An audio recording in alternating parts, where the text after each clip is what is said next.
Andrew Keesee. Andrew Keesee. Andrew Keesee. It's no Detroit, Michigan, but I'm calling it right now. Fort Myers is the hockey town of the South. Syracuse knocking off #2 Clemson last week reminded us of one thing. Anyone can be beaten on any given day by any team. So, as we look ahead to this week, the question becomes, does that include an undefeated and 8th-ranked Miami?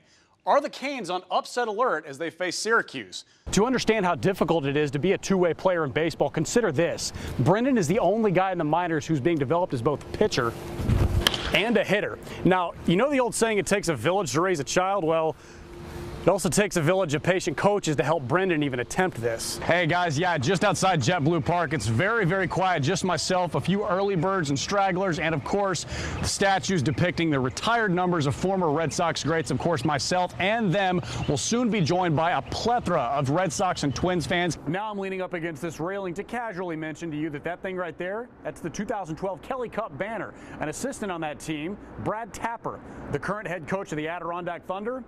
Brad Tapper. They know they're in, but that doesn't make these selection shows any boring or not exciting at all. They're always stressful, but in a good way. Welcome, everyone. I'm Andrew Keesee, live from the campus of FGCU. I'm joined with two of the heroes from yesterday's championship game. Rose Julian to my left, Lisa Zdaradichka to my right. Rose, we're going to start off with you. This is your second time doing this. You're the seasoned vet here.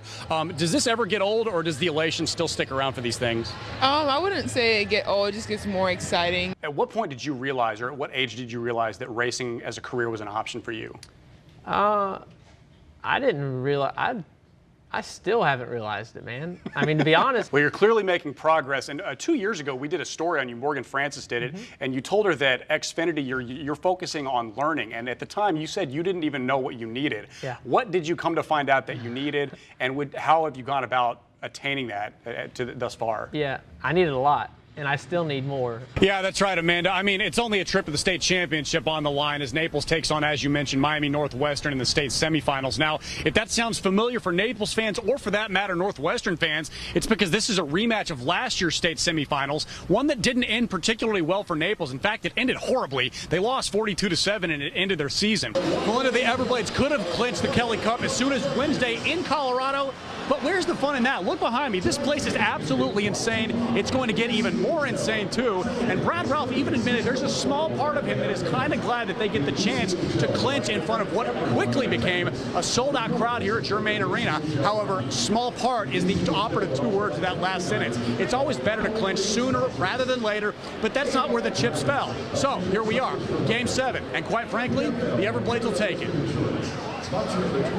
We know what we can do. We've got the group to do it. We've obviously won some tough games before. It's just a matter of having the mindset and being ready to go for a full 60 and if more if need be. After the game, it was just forget about it. We played hard. We wanted it. It didn't work for us.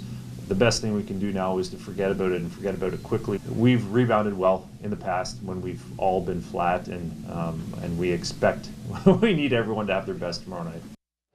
The official Sportscaster lineup.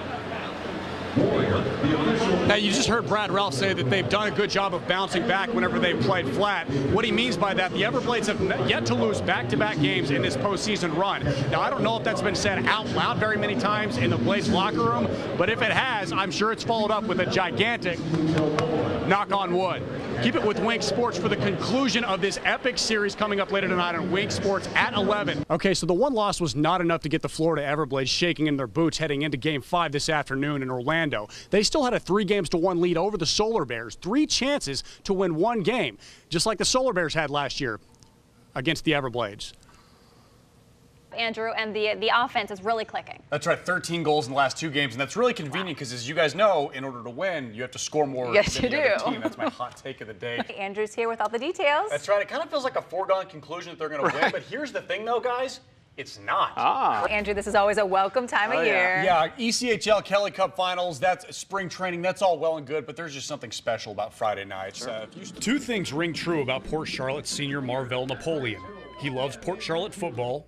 Goodbye. There we go. And he is full of life. Energy is the way to describe Marvell. It's always talking, following someone, just always having a good vibe with them. Marvell has muscular dystrophy, among other developmental disabilities, but that hasn't stopped him from becoming just one of the guys. His first comment to me was, "Hey, bald men."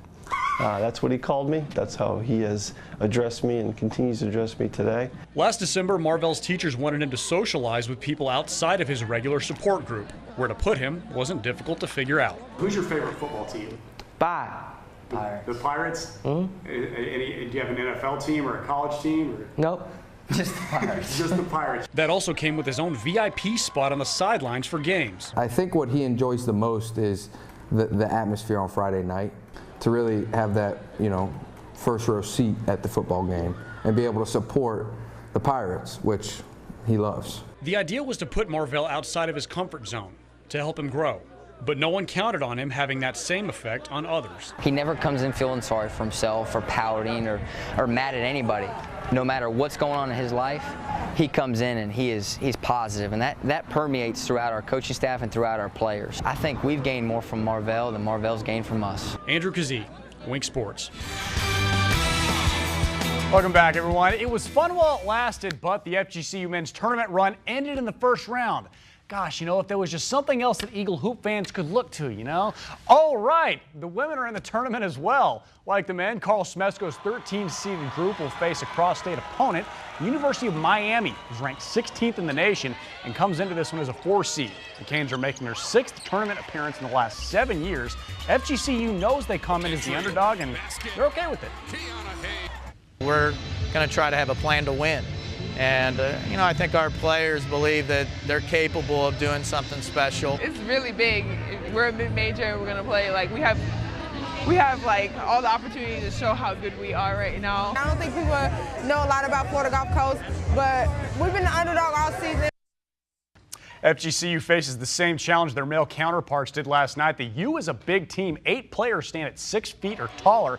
Tip-off set for 4 o'clock. Yours truly will be there in Miami covering it. To the diamond we go. FGCU baseball so hot right now. Facing Rutgers tonight as Mambo number 5 plays there in the background in case if you can't hear it. Bottom of the second, we're scoreless, and then Spencer Levine.